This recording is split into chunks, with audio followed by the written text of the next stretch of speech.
Canto Espírita apresenta Estudando André Luiz na obra Obreiros da Vida Eterna, psicografia de Francisco Cândido Xavier.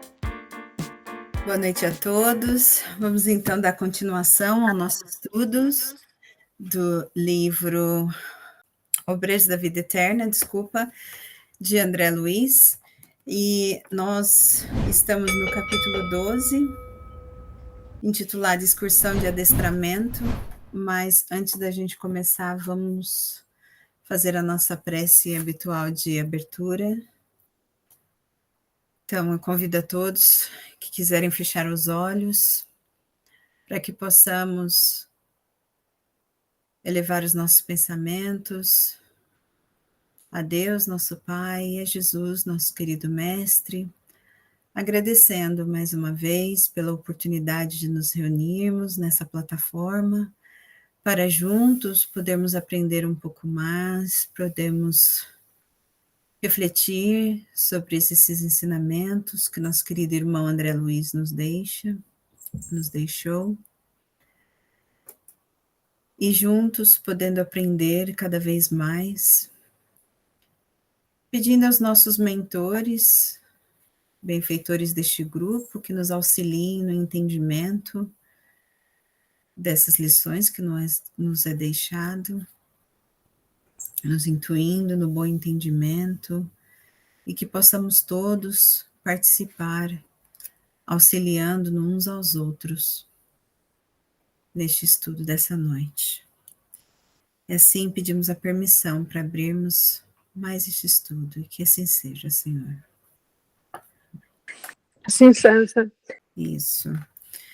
E a gente está no capítulo 12, que é intitulado Excursão de Adestramento. A gente vai continuar esse capítulo, mas eu vou ler aqui um resuminho do capítulo, só para a gente tentar relembrar aqui o que a gente, até onde que a gente fez. Então, neste capítulo, André Luiz e companheiros são sediados no lar de Adelaide, no plano terreno, recolhem espíritos que serão por eles auxiliados e conduzidos à casa transitória para breve palestra elucidativa quanto à breve desencarnação deles. E a gente parou aqui, deixa eu só fazer o share do livro. Então tá, vamos continuar. Do resumo que você falou, os 5 vão em desdobramento para casa de alguma outra trabalhadora receber instruções, não é isso que você leu do resumo? Isso, eles vão numa breve palestra, quanto a breve... A casa transitória. Isso. Tá bem. Tá bom? Os 5 são Dimas, Fábio, Carlindo, Albina e Cavalcante. São as 5 pessoas, 5 encarnados que eles estão indo assistir. E a casa da Adelaide, que é onde está se passando esse capítulo, ela é uma médium perseverante e responsável pelo amparo a crianças órfãs. Não, sorry, é a Adelaide, é médium perseverante, responsável pelo amparo a crianças órfãs e está prestes a desencarnar também. Eu sei que está aqui, olha, a Albina, por exemplo, diz enferma, ela é dedicada à formação cristã de jovens, está prestes à desencarnação, contudo, ela vai ser contemplada uma prorrogação de mais alguns meses na Terra. Depois tinha o Dimas, que também está enfermo, ele é colaborador dos trabalhos de assistência da equipe de André Luiz. Aí tem o Fábio, também enfermo, colaborador dos trabalhos assistenciais também. Depois Carlindo é filho mais velho de Fábio, que está prestes à desencarnação. E Cavalcante, que está enfermo, uma pessoa caridosa, está prestes a desencarnar também. Ok? Então, vamos lá. Acho que o Leandro levantou a mão. Leandro, quer falar alguma coisa antes da gente começar? Sim, só para dizer, clarificar, Carlindo não vai desencarnar, ele é filho de Fábio. Ok? Carlindo tem uma conversa com o Fábio, e Fábio dá explicações para ele a respeito do desencarne, da continuação da vida depois da morte, entendeu? Então, Carlindo é... é o Fábio que está prestes a desencarnar. Fábio está prestes a desencarnar. Carlindo é criança. É uma criança, é isso mesmo, é uma criança. Então, só para clarificar Filho mais velho de Fábio, ok. Então, se a gente puder continuar aqui, ó, o padre Hipólito aprovou. Alguém... José, quer ler para a gente? Sim, consigo. É ali, a partir do padre Hipólito. Quer voltar um capítulo, um parágrafo antes? Podemos voltar, então Isso, é um parágrafo grande, né? Parágrafo. Volta aqui, ó. Aqui, ó. Põe aqui no Irene, ó. Aqui. Irene sorriu, fez ligeiro intervalo e continuou. Não desejamos menosprezar os serviços admiráveis dos aprendizes do Evangelho nos variados campos religiosos. Eu fiz esse curso. Todos são respeitáveis, se levados a efeito pelo devotamento do coração. Desejamos apenas destacar os valores iluminativos. Nos primórdios da obra cristã, não faltavam prestigiosas providências da política imperial de Roma, a fim de que os famintos e esfarrapados recebessem trigo e agasalho, e até mesmo os preceptores seletos, filiados a famosos centros culturais de gregos e egípcios. Porém, no intuito de incentivar a obra de legítima iluminação do espírito, Simão Pedro e os companheiros de apostolado obrigaram-se a longo programa de socorro aos infortunados de toda sorte. Nem todos os seguidores do Evangelho procediam das altas camadas sociais do judaísmo, como Gamaliel, o venerando rabino, cujo intelecto desenvolvido encontrou o mestre. Acho que o Gamaliel era mestre do Paulo de Tarso. A maioria dos necessitados entraria em contato com Jesus através da sopa humilde ou do teto acolhedor. Lavando leprosos, tratando loucos, assistindo órfãos e velhinhos desamparados, os continuadores do Cristo davam trabalho a si próprios, dedicavam-se aos infelizes, esclarecendo-lhes a mente e ofereciam lições de substancial interesse aos leigos da fé viva. Como não ignoro, estamos fazendo no Espiritismo evangélico a recapitulação do cristianismo.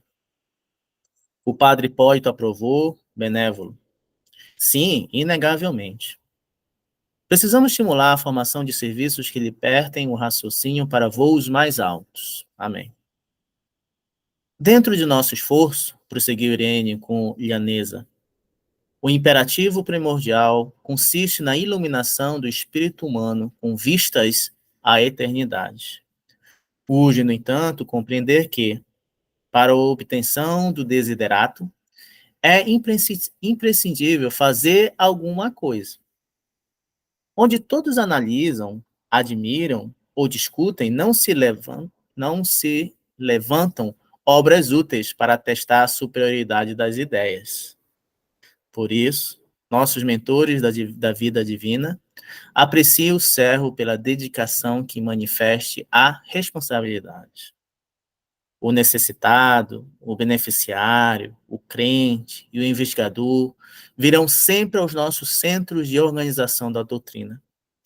E toda vez que exercitem um serviço cristão pela mediunidade ativa, pela assistência fraterna, pelos trabalhos de solidariedade comum, quaisquer que sejam, apresentam caracteres mais positivos de renovação, porque a responsabilidade na realização do bem, voluntariamente aceita, transforma-os em traços animados entre dois mundos, que dá e o que recebe.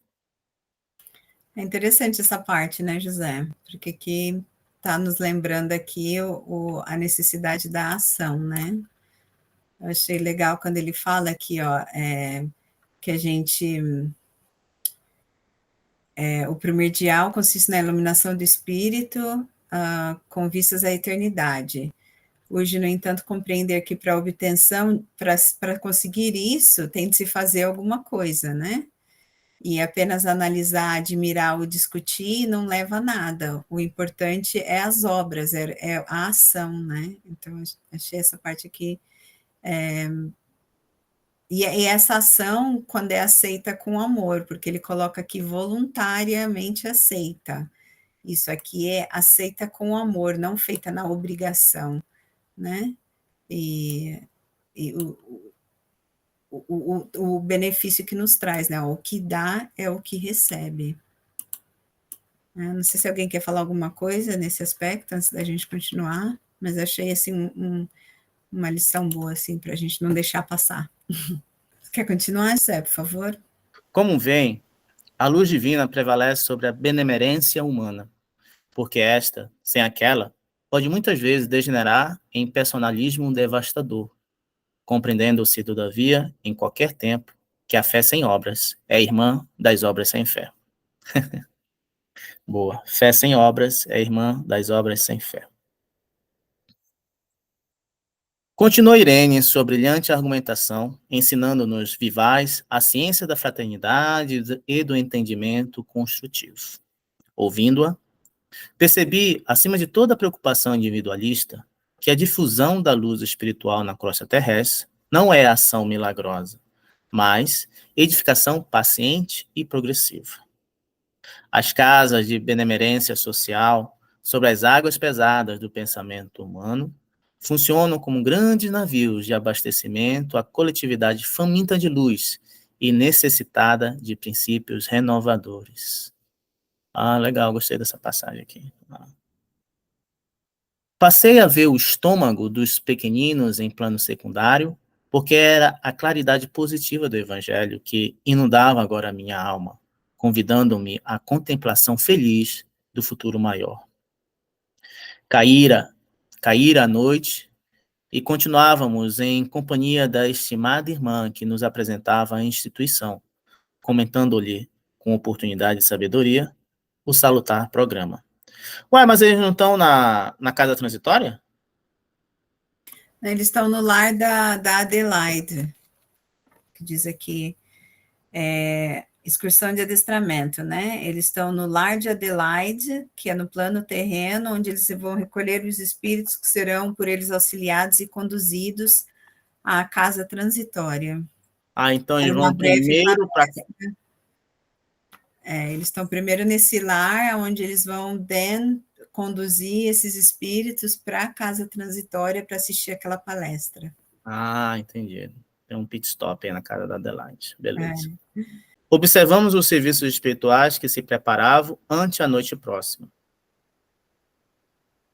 Aqui eram cuidadosas preceptoras desencarnadas que reuniriam as crianças no momento de sono físico em ensinos benéficos. Acolá eram benfeitores diversos a buscar irmãos para experiências e dádivas preciosas nos círculos de nossa movimentação. Nossa, tudo isso na casa da Adelaide? Está parecendo mais um centro espírita. Eu acho que ela era trabalhadora, né? Ela é colaboradora do lar de Adelaide. Ela Pode falar. Esse lar de Adelaide é uma casa de crianças órfãs. De crianças órfãs. Que ela trabalha, que ela recolhe as crianças, recebe essas crianças, e ela também é médium, trabalhadora da mediunidade. Então, eu acredito que é tipo uma escola, uma escolinha, e acredito que deve ser uma escola espírita, porque ela é médium, né? Então, eu acho que ela faz os trabalhos lá também. Porque aí ele conta dessa parte que as criancinhas foram cantar, né? E ele estava escutando as criancinhas cantar. Agora faz sentido, né? Porque tá muito movimentado aí essa noite na casa da Adelaide, né? Casa de Adelaide, eu acho que é o nome da instituição. Da instituição, tá. Agora faz sentido. Obrigado aí pela explicação. Posso seguir? Seguindo. Refundi minha apreciação inicial, enxergando mais uma vez naquele instituto, verdade, abençoada escola de espiritualidade superior, pelo ensejo de semeadura divina que proporcionava aos missionários da luz. Decorridos longo tempo, já noite fechada, o assistente Jerônimo convocou-nos ao serviço. Irene acompanhou-nos à Câmara de Adelaide, onde o nosso dirigente se encontrava em conversação com outros amigos. Foi breve nas determinações.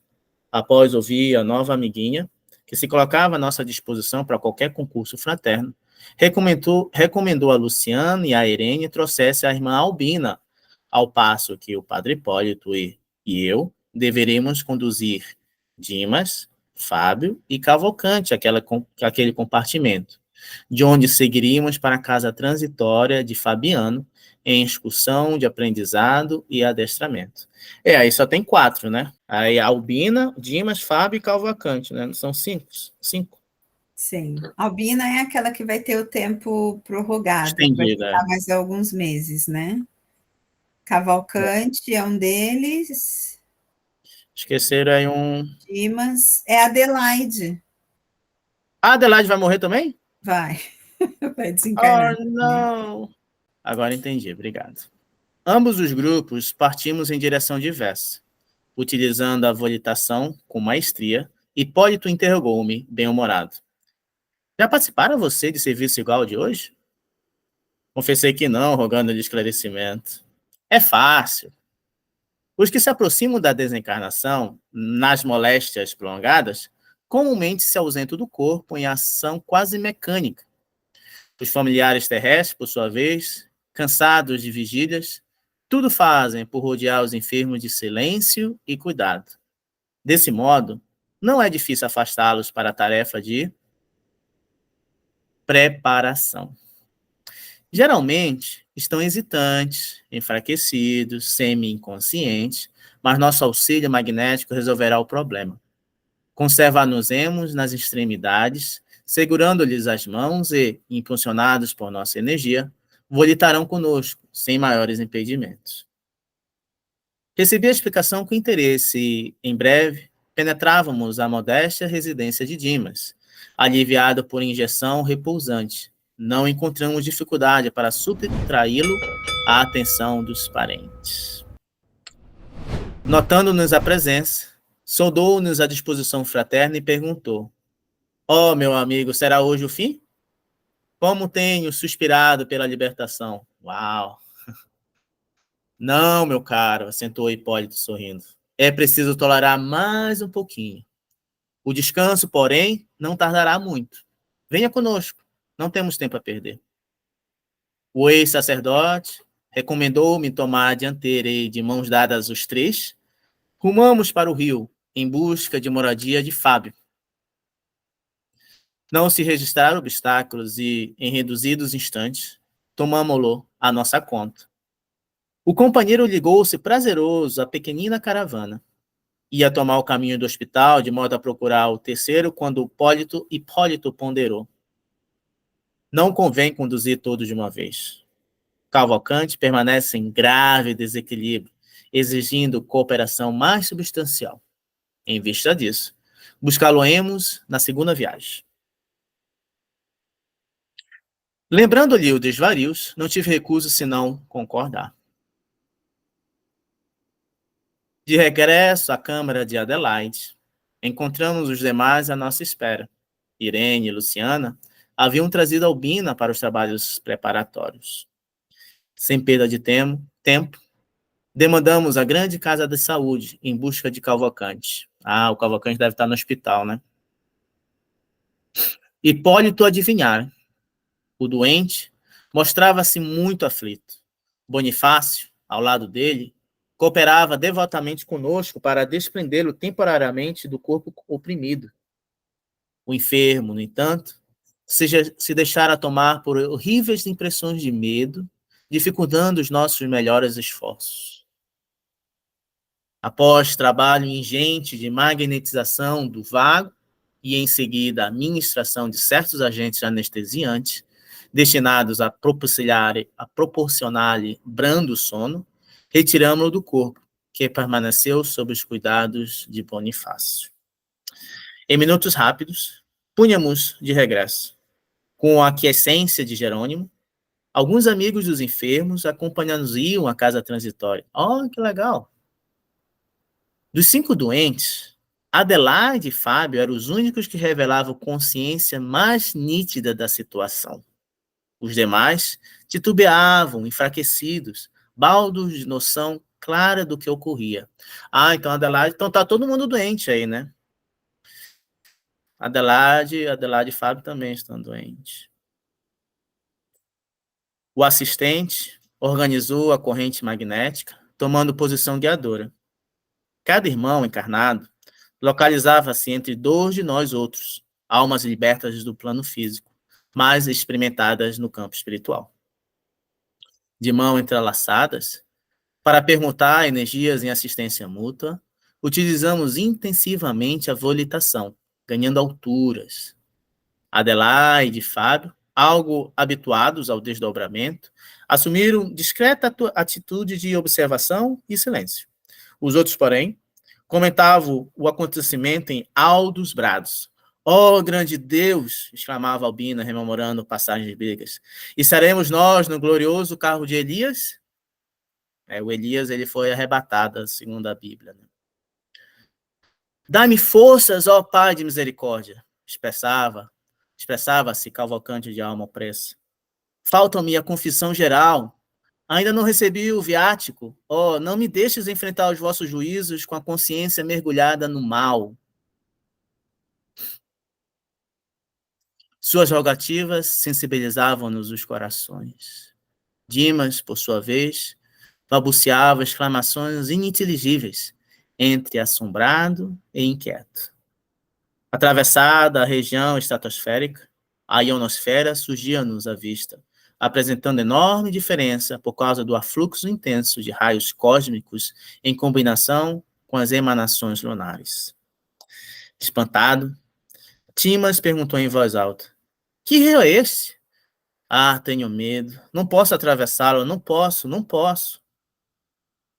O impulso magnético inicial fornecido por Jerônimo era, no entanto, excessivamente forte para sofrer solução de continuidade ante tão débil resistência. E o grupo avançou. Avançou sem recuos, até que, muito além, alcançamos o asilo de Fabiano, onde a irmã Zenóbia nos acolheu de braços carinhosos. Congregávamos, todos nós, os componentes da missão socorrista, os enfermos e mais 6 amigos desses últimos, detentores de elevados conhecimentos. Ah, então mais 6 amigos estavam aí nessa carona, né? Que interessante, então, né? Tinha 11 desencarnados, 5 doentes e mais 6 amigos. 11 em desdobramento. Encarnados. 11 em desdobramentos. 11 em desdobramentos. Leandro?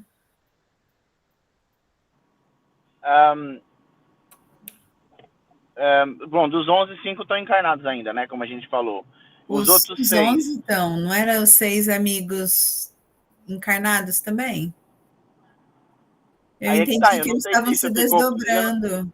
Eu não sei se ficou claro que os outros 6 estavam encarnados ou se eram amigos espirituais que estavam lá também. É isso que eu queria dizer. Eu não sei se ficou claro isso. Okay. Talvez um ponto para a gente revisar depois. Boa. Eu acho que num dos parágrafos que eu li, eu tive a impressão que eram encarnados, mas bom ponto, Leandro. Tem que voltar uns 2 parágrafos ali na hora que ele comenta sobre os amigos. Vamos ver se ele fala mais alguma coisa dos amigos. Para mim, são todos encarnados, esses, mas que estão a desencarnar no processo. Acho 5 estão no processo, os outros 6, eles não estão no processo, por isso que a gente está na dúvida se eles já desencarnaram, ou se são amigos que estavam lá com os enfermos, desdobrados, e foram assistir a palestra, mas estão encarnados, né? Eu acho que a gente pode voltar nessa questão talvez mais tarde ou no próximo estudo, mas o que eu queria dizer, por exemplo, dos 5, 3, né, já estão desencarnados, que é André Luiz, Hipólito e o outro trabalhador, né? Então daí já são 8. Jerônimo. Né? Jerônimo, E depois o quê? De 8 para 11 mais 3, né? Então os outros 3, eu posso estar enganado, mas pelo que me parece que os outros 3 são também amigos espirituais que já estão desencarnados, que estão lá apenas para dar suporte, porque eles não vou dizer que são mentores, né? Mas são amigos que têm afeição a alguns deles que estão para se desencarnar. Eu penso que pode ser que seja essa a questão, mas a gente pode voltar mais tarde nessa questão e clarificar no próximo estudo, se você não achar aí, Thaís. Não, eu estou agora tentando achar onde a gente estava, que eu me perdi. Espera aí. Pelo que eu entendi, Não tá, eles não estavam, esse número não estava contando os trabalhadores, estava contando só apenas pessoas que estavam indo levadas para assistir a palestra, que eram 5 enfermos mais 6 amigos. Mas a gente, como você disse, volta depois. Vamos ver aqui também, pode ser que ele desenvolva mais e a gente consiga entender também melhor. José, quer continuar por aqui? Sim, sim. Em seguida, o prestimoso Jerônimo tomou a palavra e dirigiu-se a eles, comentando. Dirigindo a quem? Aos 5, né? Amigos, o concurso dessa noite não se destina à cura do corpo grosseiro, posto agora à distância pelas necessidades do momento. Tentamos revigorar-vos o organismo espiritual, preparando-vos o desligamento definitivo, sem alarmes de dor alucinatória.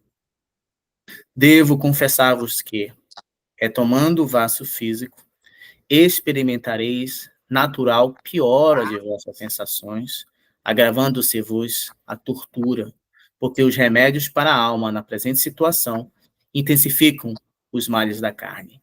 Uau!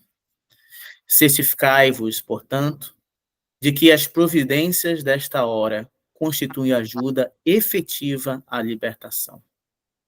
De retorno ao antigo ninho doméstico, encerrada esta primeira excursão de adestramento, encontrareis mais tristeza no terreno da crosta, mais angústia nas células físicas, mais inquietude no coração, porque a vossa mente, no processo das recordações instintivas, terá fixado, com maior ou menor intensidade, o contentamento sublime deste instante.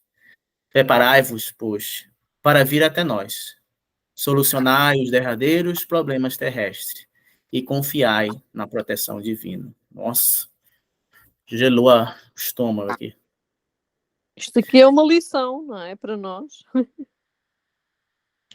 Logo após, verificou-se breve intervalo durante o qual permaneceríamos à vontade. O assistente fora rápido nas explicações, esclarecendo-nos que condensava os assuntos em curtas sentenças, atendendo à incapacidade mental dos beneficiários, impotentes ainda para penetrar o sentido das longas dissertações.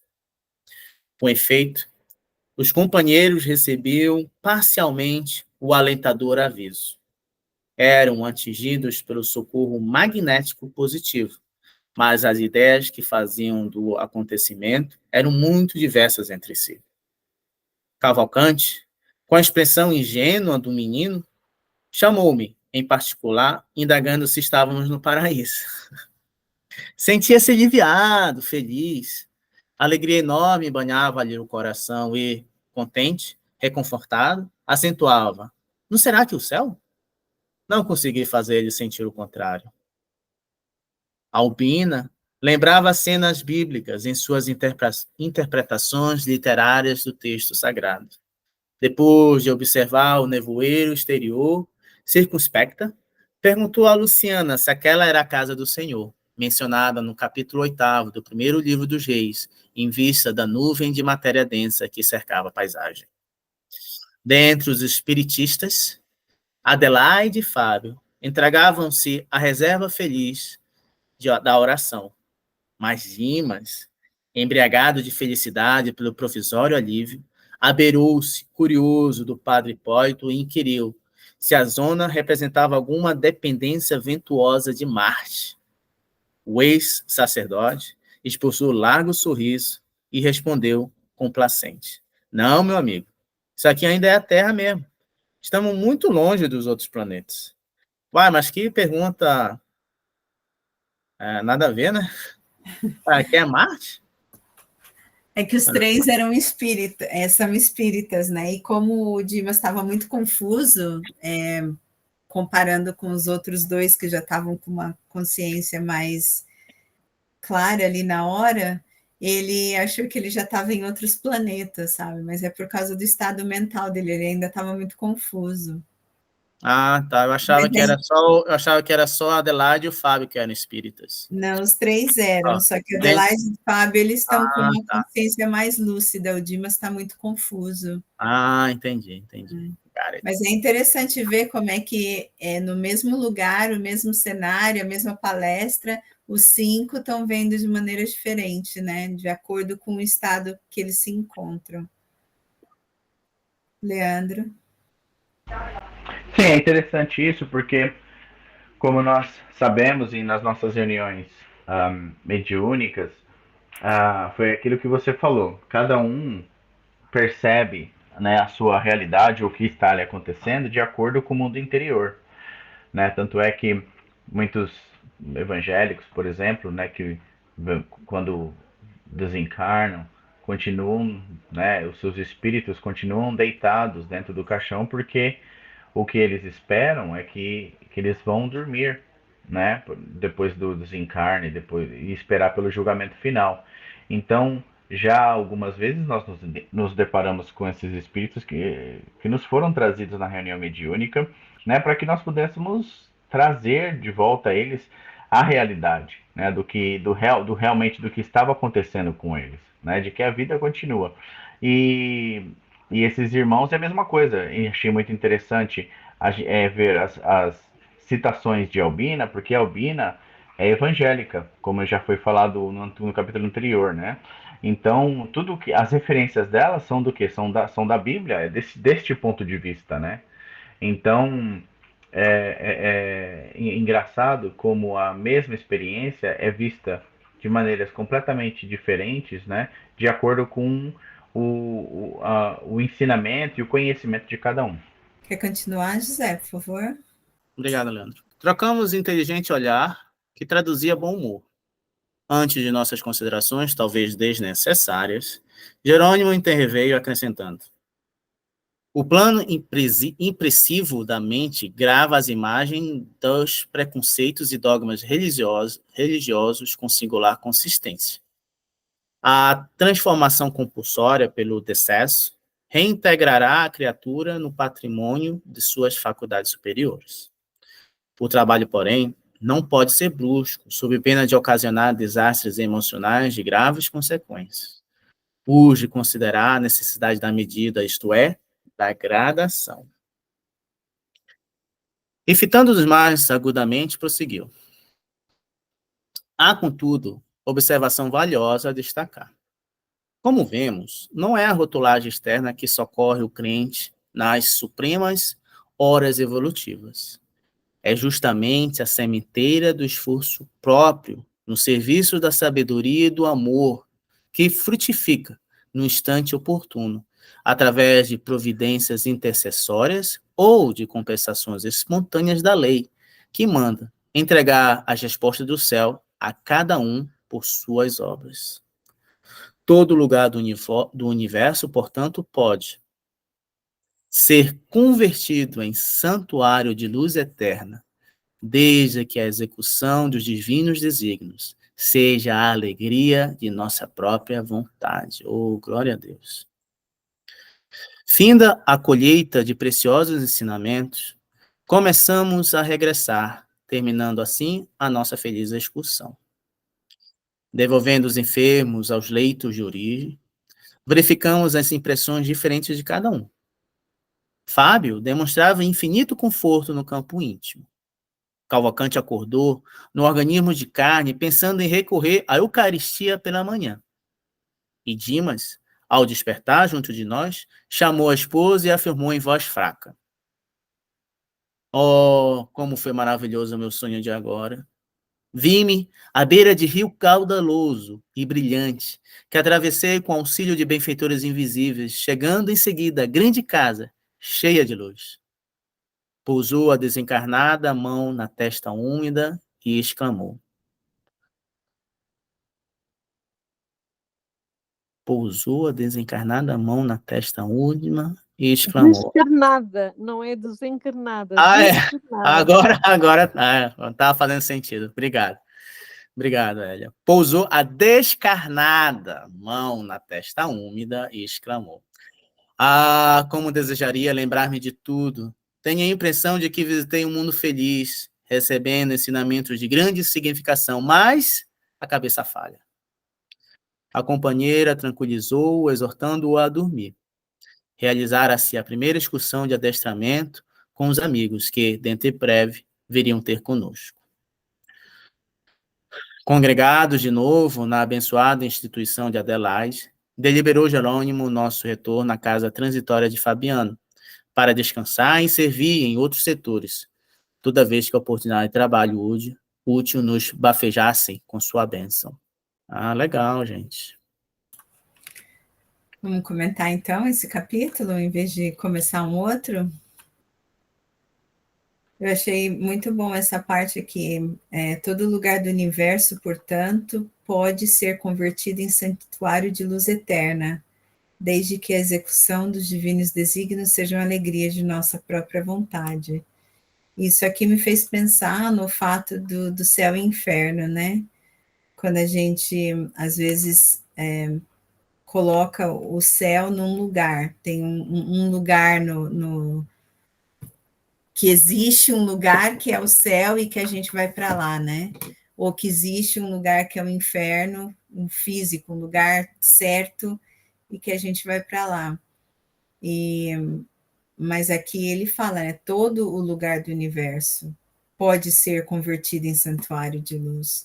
Então, o céu, na verdade, não é no lugar, mas sim é o espírito que está ali, né? Eu penso que é um estado evolutivo e mental, não é? Sim, sim, um estado mental da pessoa ali, né? Até mesmo a gente viu ali esse exemplo onde 5 pessoas estavam vendo o mesmo cenário de maneiras diferentes, de acordo com o estado mental, ou com o estado moral deles, o estado que eles se encontravam ali, né? Yeah. Deles, né? Então, bastante interessante refletir sobre isso. Mais alguém quer comentar alguma coisa sobre esse capítulo? Eu não quero comentar no sentido de... Eu só gostava de... Quer dizer, aquilo que me ocorreu foi perceber, eu sei disso em teoria, mas perceber na prática o que implica a desencarnação, não é? Quer dizer, o trabalho, na verdade, que os espíritos auxiliadores também têm, não é? E a responsabilidade Eu não pensei que isso fosse assim um trabalho, quer dizer, já lemos isso também, não é? Já estudámos isso, mas é incrível pensar nisso também, nesse trabalho de grupo, porque na verdade é um time, não é? Portanto, eu estou a desencarnar e há um time de pessoas, tanto na Terra, que me apoia. Quer dizer, só se eu morresse sozinha, não é? Mas normalmente não, é no hospital, é com a família, é por aí fora, não é? Portanto, há ali pessoas que apoiam. E depois também, na outra dimensão, há todo um esquema montado de apoio, não é? Eu acho assim, muito interessante isso e acho difícil conceber isso à luz dos 5 sentidos, não é? De uma pessoa encarnada. Compreender que há energias, há espíritos, não é? À nossa semelhança, mais iluminados, menos iluminados, amigos também, que estão por ali a colaborar portanto, e a ajudar-nos, não é? E muitas vezes é complicado esse desligamento e requer o seu tempo também, não é? Requer a disposição certa, tanto para eles receberem, como para nós cá embaixo desligarmos, não é? Acho assim um mecanismo assim, vibratório, magnético, extraordinário, acho mesmo assim, acho que é assim uma coisa de ficção, não é? Assim, uma pessoa visualizar isso. Já vimos assim algumas coisas no cinema, não é? E nos filmes, isso tudo, mas é sempre assim um mistério extraordinário, não é? E já passamos por várias vezes. Exatamente. Ariane, queria falar alguma coisa? Sim, eu vou falar duas coisas. A primeira é sobre essa maneira que a gente está lendo nesse capítulo sobre a desencarnação dessas pessoas. A gente já leu em vários outros livros e já assistiu em filmes algumas coisas de pessoas que desencarnam e acordam já no plano espiritual. E esse capítulo eu achei interessante porque são pessoas que são que a preparação do desencarne dessas pessoas. Então, eu não sei se isso acontece com todas, vamos dizer assim, todas as pessoas, porque muitas desencarnam talvez por, sei lá, acidente, alguma coisa assim, não sei se existe esse tipo de preparação antes, como aconteceu, ou se é esses daí que já estavam programados, porque eram trabalhadores que já foram, esses 5 aí que já foram, que encarnaram talvez de uma maneira que já sabiam que iriam desencarnar dessas maneiras. Só falar uma coisa antes de você ir para a próxima, senão eu esqueço. Nesse livro, no começo do livro, ele fala que todos nós somos auxiliados no nosso desencarne. Sim, eu sei, eu lembro, por isso que eu falei, nós sabemos que ninguém, quando a Elia falou assim, né, morre sozinho, a gente sabe que todos nós, como já foi explicado, todos temos o auxílio do plano espiritual. Inclusive, eu até assisti isso numa palestra, eu não lembro agora quem que foi, se foi o Divaldo ou se foi o Haroldo que falou, que existe o auxílio do plano espiritual para todo e qualquer desencarne, mesmo se for só para o desligamento momentâneo, mesmo se depois a pessoa... Não, mas eu acho que ele fala no livro que todos passam pela preparação para o desencarne. Sim, mas eu acredito que não são todos que passam pela preparação, porque e aqueles que são... Mas mesmo esses que têm o desencarne, que a gente chama que é um desencarne... eu digo desencarne, assim, vamos supor, traumático, ou por, vamos dizer assim, homicídio, alguma coisa assim. Elas não são preparadas para o desencarne, porque elas não estavam na programação desencarnar. Será que não? Sim, eu já li num sítio qualquer, ou já ouvi, que depende muito, aliás, a passagem, a transição do tipo de morte, acho que foi numa palestra do Divaldo, do tipo de morte. Sim, acho que foi, eu assisti mesmo uma palestra. E em como morrem, não é? Se é de acidente, há um tipo de apoio, se é homicídio, pois, exato. Ninguém nasce para ser... ninguém nasce, homicida, vamos dizer assim, ninguém nasce para errar, né? Então... Não, mas como eles são acompanhados pelo plano espiritual durante a reencarnação, não porque ele já veio com aquela sina de que vai morrer sendo assassinado ou de que vai morrer no acidente, mas o plano espiritual tem ali está acompanhando o que está acontecendo. Então, acho que também Sim, mas eu acredito que em muitas situações, como homicídio, ou assim, como diz, suicídio, são situações que não houve preparação para a pessoa desencarnar. Pelo contrário, eu acho que o time devia ter outras. O time talvez tentando ajudar para essa pessoa não cometer o suicídio, ou enfim.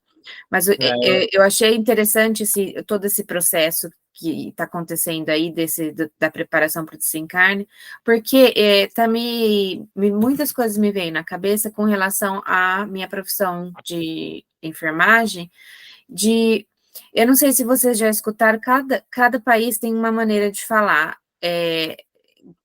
que é essa melhora que a pessoa tem antes de morrer. Eu não sei se vocês já escutaram isso.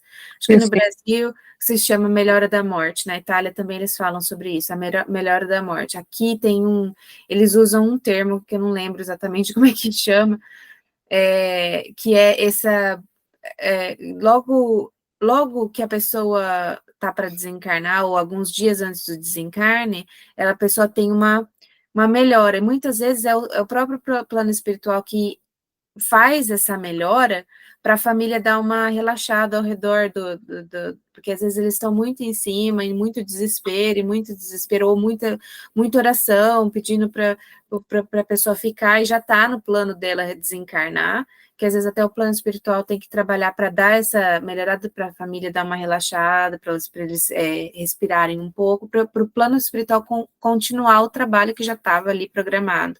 Interessante isso, né? Interessante. E eu pensei nisso, porque às vezes acontece muito disso quando a gente está trabalhando com pacientes que estão para falecer, e deles terem essa melhora um pouco antes deles morrerem.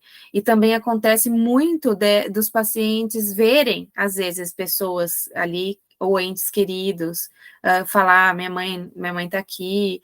Ou eu lembro até da avó do Andy, quando ela estava já assim no hospice, e a gente foi ver ela, e ela estava falando da irmã dela que estava lá.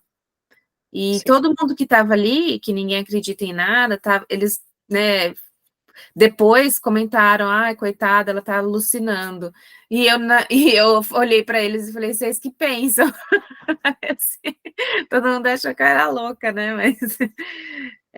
Mas enfim, era isso que eu queria falar, era sobre isso que me veio na cabeça quando estava falando, porque eu acredito que às vezes não e nesse caso foram esses amigos que levaram, mas quantas outras vezes não são realmente seus próprios mentores ou amigos ou parentes ou pessoas queridas que te querem bem e vão te ajudar nesse processo de desencarne, né?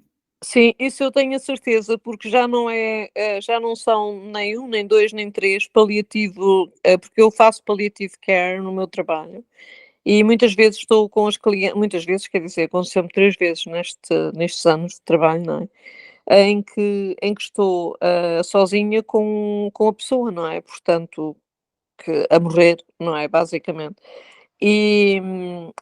Ou então em situações muito, muito débeis, entre a vida e a morte, não é? E há sempre aquela ideia de que a pessoa, quando está a fixar qualquer coisa e muito atenta a qualquer coisa, normalmente é em cima, no ar, não é? Não é no chão, não estão a olhar para o chão, é em cima, e tentam tocar com as mãos e por aí fora. A ideia que nos passam, não é? A medicina em geral é que as pessoas estão a ter alucinações, não é?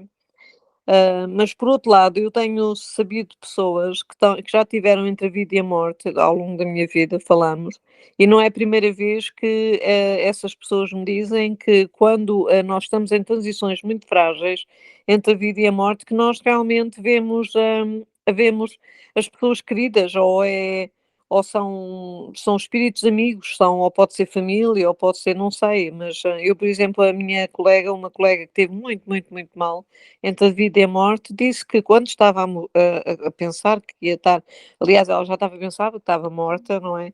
Era a mãe e o pai que estavam a olhar para ela e a sorri-la e a apoiá-la. E eu acredito profundamente nisto dentro das minhas experiências, porque não é a primeira vez que encontro os meus doentes, as pessoas com quem eu tenho tratado, em situações em que é muito claro que a Susan, quando está entre a vida e a morte, ela é muito claro que ela está muitas vezes a contactar, a expressar com o corpo qualquer coisa que eu não percebo. Às vezes pergunto-lhe, mas ela diz: és muito curiosa.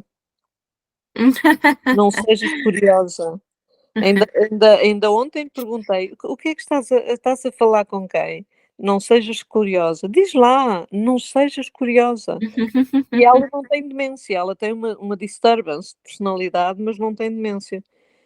Eu acho isso fascinante, aliás, é fascinante. E já não é a primeira vez que sinto que sim, que há ali uma relação nas últimas horas da vida com uma estrutura espiritual que a mim não me diz nada, não é? Eu não consigo ver, não consigo sentir, mas a pessoa está envolvida, percebes? E eu conheço muito bem a Susan e sei perfeitamente quando é que ela está a alucinar de falta provavelmente de oxigenação do cérebro ou com alguma infecção, e quando está a relacionar-se com algum suporte espiritual para ela.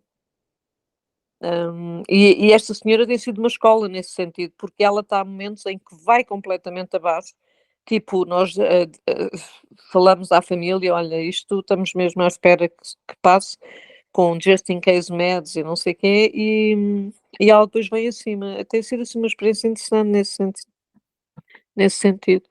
Perfeito, gente. Vamos ficando por aqui então. Já vai dar 9 horas, mais um estudo muito bom. Alguém gostaria de fazer a prece para a gente encerrar então hoje? E aí na semana que vem continuamos no capítulo 13. E depois já não nos lembramos bem onde é que ficamos. Eu posso fazer a prece, ninguém se mandar à frente. Por favor, Hélia. Obrigada. Então, amigos, uma vez mais, tentemos elevar os nossos corações ainda um bocadinho mais, a nossa mente, aos bons espíritos, ao nosso Mestre Jesus, ao nosso Senhor, para que possamos alargar mais e mais e mais as nossas boas vibrações, para que possamos emitir cada vez mais compaixão, mais amor, mais uma energia saudável, boa,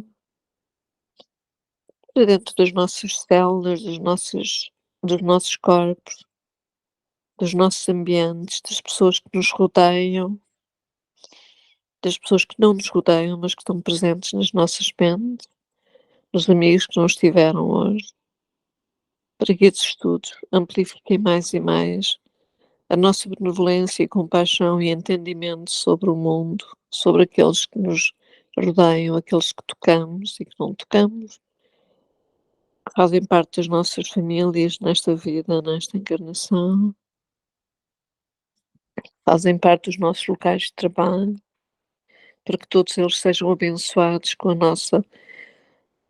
nossa alegria de viver, com o nosso amor quieto, mas forte e persistente e contínuo, para que esses sentimentos se perpetuem sempre e mais longe, cada vez mais longe, que se expandam no planeta, nas nossas águas, nas nossas comidas, nas nossas casas, que no nosso planeta maravilhoso, que seja cuidado, seja tratado com dignidade, que a transição do planeta se dê sem grandes sofrimentos, que as pessoas que neste momento estão a sofrer de intensos, extremos sofrimentos, com fome, com frio, com medo, para que as mentes dos nossos líderes, dos nossos governantes possam acalmar, que as mentes estejam nos seus corações, que vibrem e pensem nas famílias e que esse sentimento se expande para todos aqueles que habitam o nosso planeta e que estão dependentes, em certos casos, em muitos casos, dele, e que nesta amálgama da nossa vida de encarnados possamos emitir boas vibrações para os mundos vibracionais dos nossos irmãos desencarnados, para que possamos brilhar com a nossa luz maravilhosa rumo ao divino, a Nosso Senhor, ao coração de Jesus e de Nosso Senhor, e que essa transmutação seja leve, seja amorosa, cheia de luz, de carinho e de ajuda entre os nossos mundos encarnados e os desencarnados, e que possamos navegar calmamente nos nossos dias de hoje, nos nossos trabalhos, sempre com o coração e a mente projetados no melhor que possamos fazer durante os nossos dias, no sentido de servir a Deus Nosso Senhor. Amém. Muita gratidão. Amém. Amém. Obrigada.